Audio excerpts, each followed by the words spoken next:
Why haven't we had an oil shock yet? Why hasn't there been panic? Well, I'm 64, and I can explain it if you're younger than me why we haven't had it when you would think that we would have it. And I'm going to start with something that I think to a young person will be difficult to actually comprehend unless you lived through it, which you haven't, of course, but I've lived through it. And let me explain it to you. So when I was young, when I got my first jobs and I got paid, let's say I got it paid on a Friday every 2 weeks, I would take that check and deposit it into my bank, but the money wouldn't clear for 3 to 5 days. So let's even just say a week. So I deposit my money on Friday and I get the money, I'd have access to the money the following Friday, a week later. So that means, paying for groceries or paying for rent, I always had to have some savings, right? So there's always, let's just say my rent was, $1,000. There was always $1,000 in my bank account because I needed it because I couldn't guarantee that for any paycheck it would clear in time for me to have that $1,000. So everybody had a bunch of money in the bank. Then came direct deposit, which probably sometime in the 80s, I would imagine, late 80s. And with direct deposit, you'd fill out a form with your company and your bank, and they would direct deposit your money. They wouldn't give you a check. They would just put it straight into your bank account. So now, on Friday, you get that $1,000, and it's right in your bank account. You can actually pay your rent on that Friday or that Monday. So think about what the effect of that was. It made everybody wealthier because they had more money to spend. Now I didn't have to keep that $1,000 in the account. I had like a free $1,000. Now, of course, it's a one-time thing and it wears off after time, but you can see how sometimes through financial or trade mechanisms, you can get wealthier, having nothing to do with the amount of products or services or anything in the world, just by shortening that time value of money. So what happened, so not only did we get direct deposit, but then we had online banking. Now the second thing, let's just say about oil.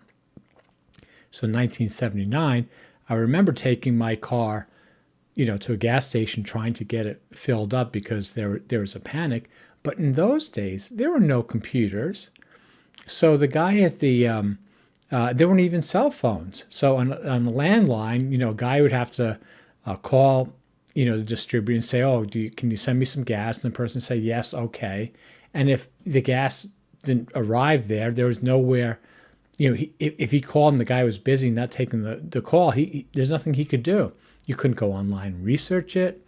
There were no computer systems. You couldn't go online and look at what's going on. So anytime like something like that happened, same thing. Like again, if you were getting your money in your check and all of a sudden you need money a couple of days later, it hasn't cleared yet, you go into a panic.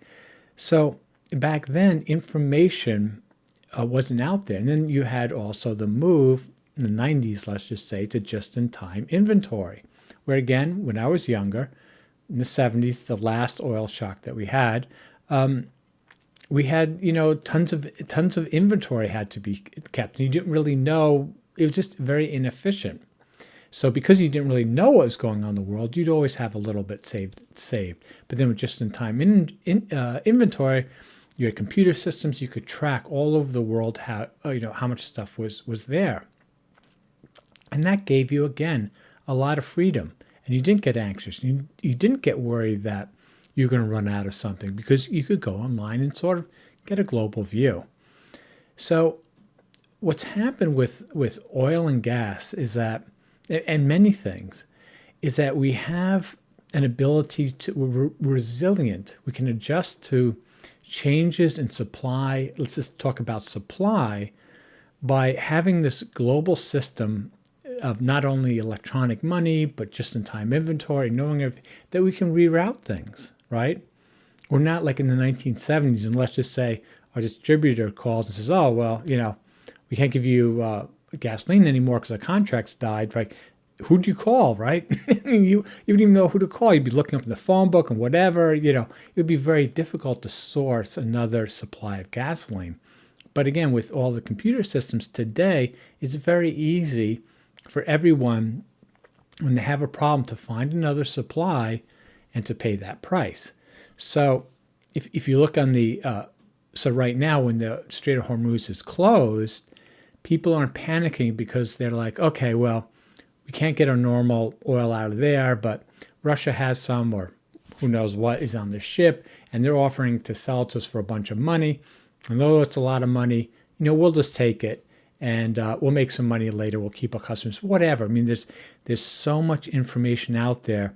There's so much resilience because you have this system where, again, you can plug the gaps and you can deal with it. But what people aren't seeing is that that's great, but that has a limit. There's a limit to when, no matter how much direct deposit you have, no matter how many just-in-time inventory systems you have in the global market, and phones and computers and databases and whatever, if the oil isn't there, or if there's 200 million people that need oil, and there's only enough oil for 50 million, what's going to happen? And what's really scary about this situation is that people were used to panics in a sense in the 70s. In fact, people were always a little bit anxious. It's coming off of World War II and Vietnam, whatever. People always had a certain sense of anxiety. But people are very complacent now and very comfortable. Like, nobody I know is worried about, the Strait of Hormuz closing and the lack of oil, or what's going on in energy in Russia. Like, everybody's just living their life is very complacent. They're not used to it. So what happens when there is a true shortage of supply? If gasoline prices shoot above $5, because once you hit a panic, all bets are off.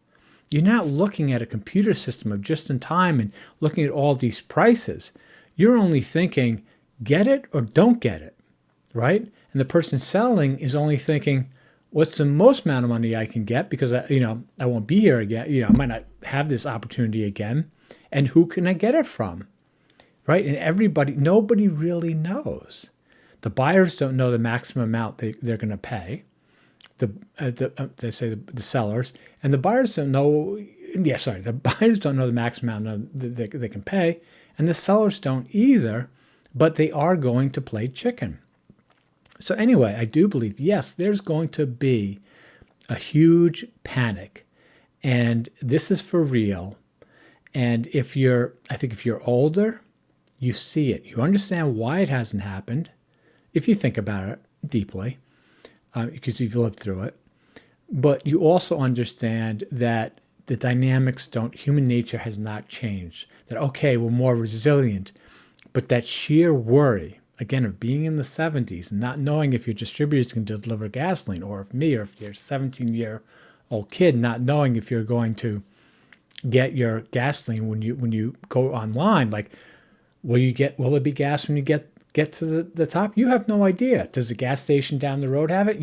Should you leave and go to the other gas station? You have no idea. Today you can call a friend, go online, whatever, right? There's so many ways to research things. There wasn't back then. So it's just there's no knowledge. You need something. You don't know who has it, where to get it, whatever. Again, you just go into a panic. So I just wanted to do this quick video to say, yes, we are going to have an oil shock. If you think that we're not, just because things have been okay so far, the reason they've been okay actually have nothing to do with the supply of fossil fuels. It only has to do with the resiliency and the efficiency of our computer systems. So I don't think I should have taken 9 minutes. You probably stopped watching already. Anyway, hope you found this interesting. Bye.